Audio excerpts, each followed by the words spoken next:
Coucou, c'est Valène, bienvenue dans mon bric-à-brac. Voici ma collection de Hobonichi. Alors, Hobonichi, qu'est-ce que c'est? C'est le nom d'une marque japonaise qui fabrique des agendas ainsi que quelques accessoires qui vont avec. Sur leur site, ils vendent aussi des accessoires d'autres marques qu'ils ont sélectionnés. Alors, la première particularité de ces agendas, c'est le papier, qui est un papier très fin, lisse, doux, pas un petit peu transparent quand même, sur lequel il est très agréable d'écrire.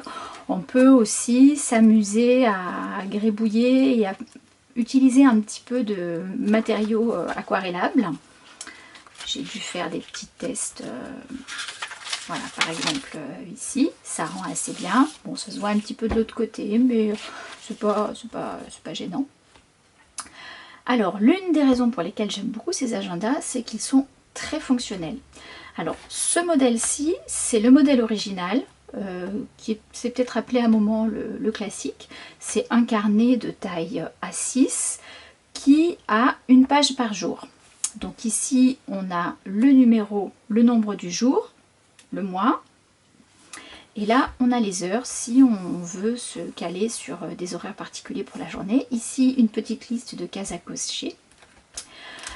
C'est vraiment fonctionnel, bien fait. En début de carnet, vous avez des agendas, enfin des plannings sur l'année.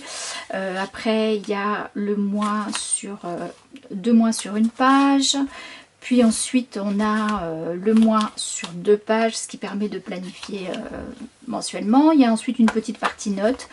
À la fin, il y a des choses qui sont beaucoup moins utiles en japonais, puisque forcément, c'est une marque japonaise. Le carnet, celui-ci, il arrive nu, sans couverture, et il est toujours fourni avec un stylo. Je crois que, je sais plus où c'est que mis mon premier stylo, il est pas loin. Et avec en général aussi une petite surprise. Ensuite on s'achète la couverture. Donc là je l'ai enlevé de la couverture. Ça c'est une couverture en plastique. Ce qui est pratique, c'est qu'il y a plein de poches. Il y en a plein partout. Là il y en a plein d'autres. Même sur l'extérieur il y a une poche avec, ainsi que une poche encore à l'intérieur sur la couverture. Alors moi j'avais pris cette couleur là parce que quand je l'ai commandé il n'y avait plus rien d'autre qui me plaisait. Je l'avais commandé relativement tard.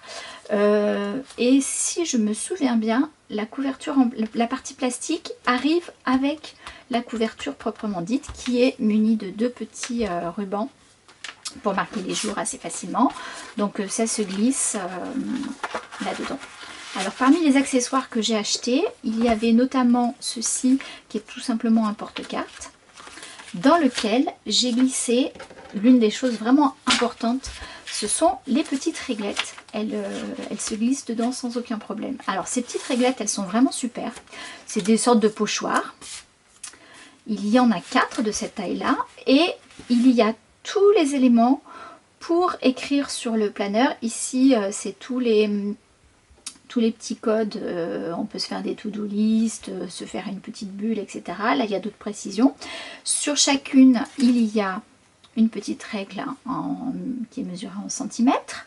Ici, de ce côté-là, vous avez une règle qui est calée sur le quadrillage de la page. Alors, le quadrillage de la page, je ne sais pas si on peut réussir à bien le voir. Il est fait avec, c'est pas des lignes pleines, ce sont des petits pointillés tout petits qui font une sorte de petit maillage en fait, très fin. Ce qui fait que c'est pratique parce que ça guide pour l'écriture, mais c'est pas trop visible quoi. Je trouve ça assez agréable. Donc sur le bord de la règle, on a les carreaux qui sont représentés. Et autre petite particularité, ce bord dentelé qui est là, qui est super pratique pour découper du papier ou découper le washi tape. Voilà, en fait, quand j'ai découvert Hobonichi, je les ai découverts par le biais de ces petites réglettes qui font pochoir. Alors, donc j'avais acheté ça. Et j'ai pris aussi en plus une sorte de sous-main de protège-feuilles qui permet de vraiment bien écrire. Alors une précision quand même sur les pochoirs, l'intérieur est vraiment très fin. Et il faut vraiment avoir un stylo qui a une pointe très fine pour pouvoir passer par exemple. Là c'est pas trop difficile, mais là c'est un peu plus dur. Voilà, alors ça c'est donc le premier que j'ai acheté. Le format de base de Hobonichi, donc un carnet de taille A5. Ils en ont conçu un autre ensuite qui s'appelle le cousin, qui est quasiment identique au niveau de la constitution. La différence c'est la taille, il est plus grand, c'est un carnet A6. Alors celui-ci, il y a marqué Spring, parce que c'est la version japonaise qui commence au mois d'avril. Il existe aussi plusieurs versions, dont une anglaise, et l'anglaise commence en janvier. Par contre, je me souviens plus. Ici, par exemple, il y a des citations. Voilà, vous voyez il y a des petits dessins que je me suis amusée à faire. Ici, c'est donc écrit en japonais. Je ne sais plus si les citations dans la version anglaise sont en anglais ou pas. Je ne saurais plus me rappeler. Il existe aussi une version où le carnet est séparé en deux parties parce que ça prend trop de temps. L'un des avantages du papier très fin, qui ressemble un petit peu au papier Bible, c'est que du coup on a un carnet qui est assez fin. Bon, mais moi, en définitive, une page par jour, ça ne me convenait pas. Donc, l'année suivante, j'ai opté tout de suite pour la version que j'ai actuellement. Ça, c'est celui de cette année, qui est l'Hobonichi Techo Week. Alors, Techo, ça veut tout simplement dire agenda. C'est pour ça que vous le voyez écrit régulièrement Hobonichi Techo. Alors, ici, c'est la version Weeks. Celui-ci, c'était la version originale. Et on a aussi le cousin. Alors, c'est le même papier, exactement. Donc on a encore un carnet qui est très fin.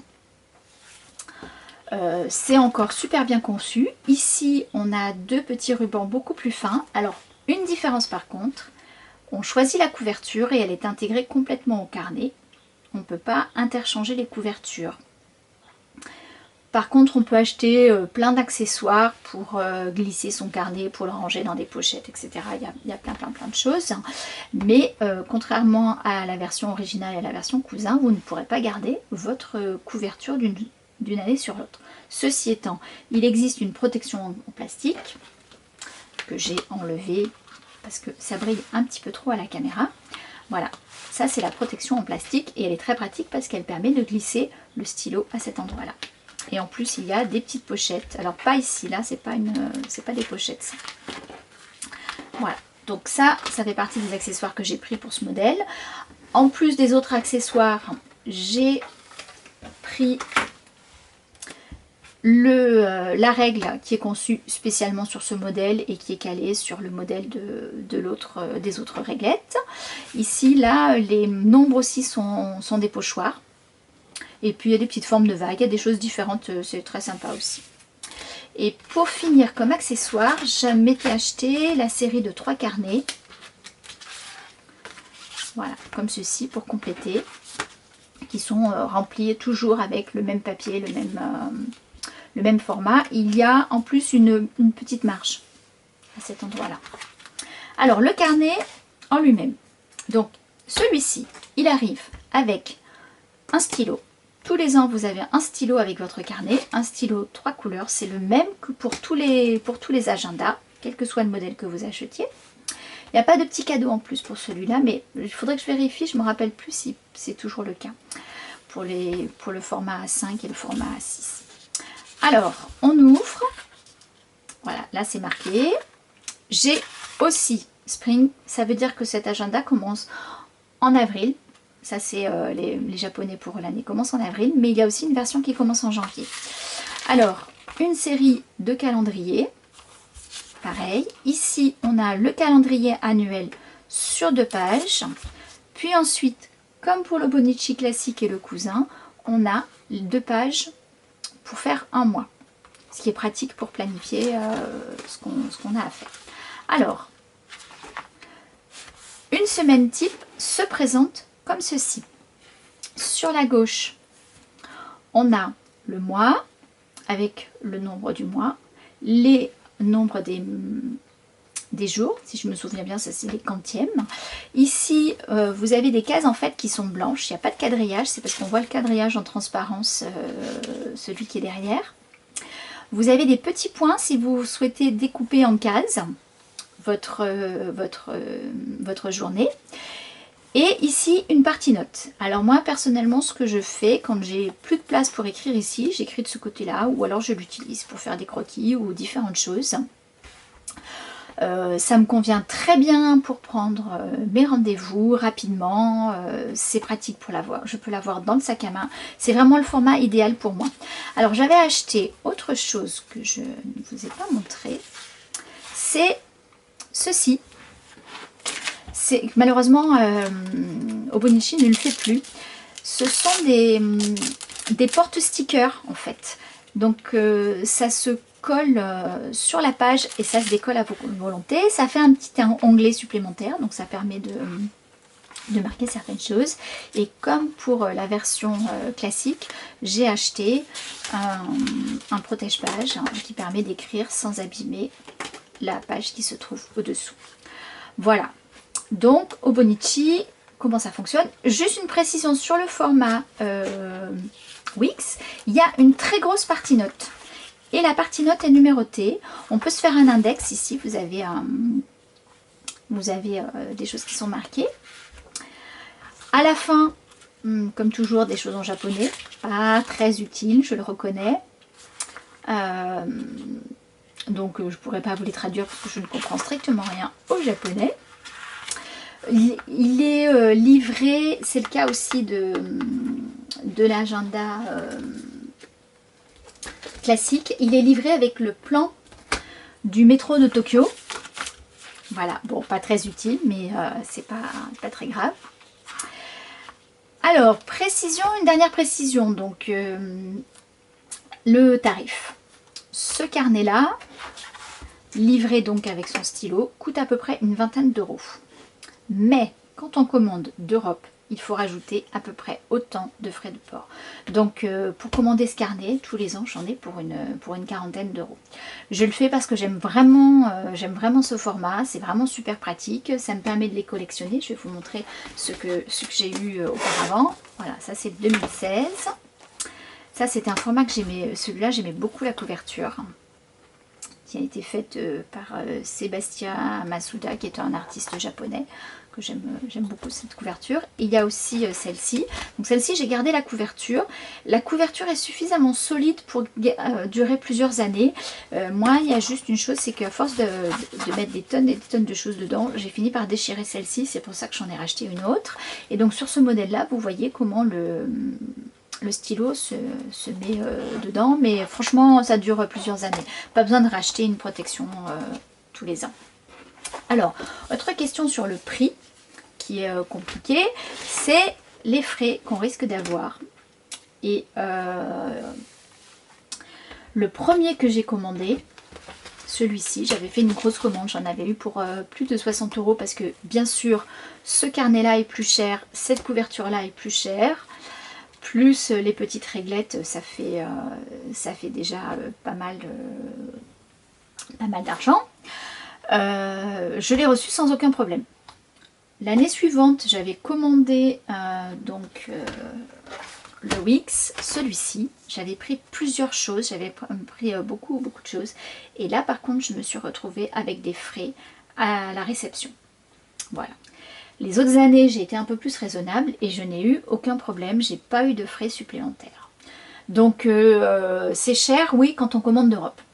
Comme assez souvent. Voilà, j'espère que cette petite vidéo vous aura permis de découvrir ce que c'était qu'un Hobonichi. Franchement, pour comprendre, il faut vraiment l'avoir dans les mains. Le voir en vrai, le voir en vrai, c'est vraiment autre chose. Vous pouvez aller regarder le site qui s'appelle 1101.com, sur lequel vous allez trouver tous les Hobonichi qui sont commercialisés actuellement. Le site est écrit en anglais et vous pouvez avoir une indication du prix parce que vous pouvez avoir les prix européens. Alors bien sûr, quand on achète, il y a toujours des frais annexes, hein, supplémentaires avec sa banque, etc. Mais ça vous donne une bonne indication du prix exact que ça coûte. Il est possible parfois d'en trouver sur Amazon. Par contre, il faut bien regarder les prix parce que des fois le prix est exorbitant. Et sinon, je sais qu'aux États-Unis, il y a le site qui s'appelle JetPens, qui a énormément de produits de papeterie qui le propose aussi. Voilà, j'espère que cette petite vidéo vous aura plu. Merci de l'avoir suivi jusqu'au bout et à bientôt. Bye bye.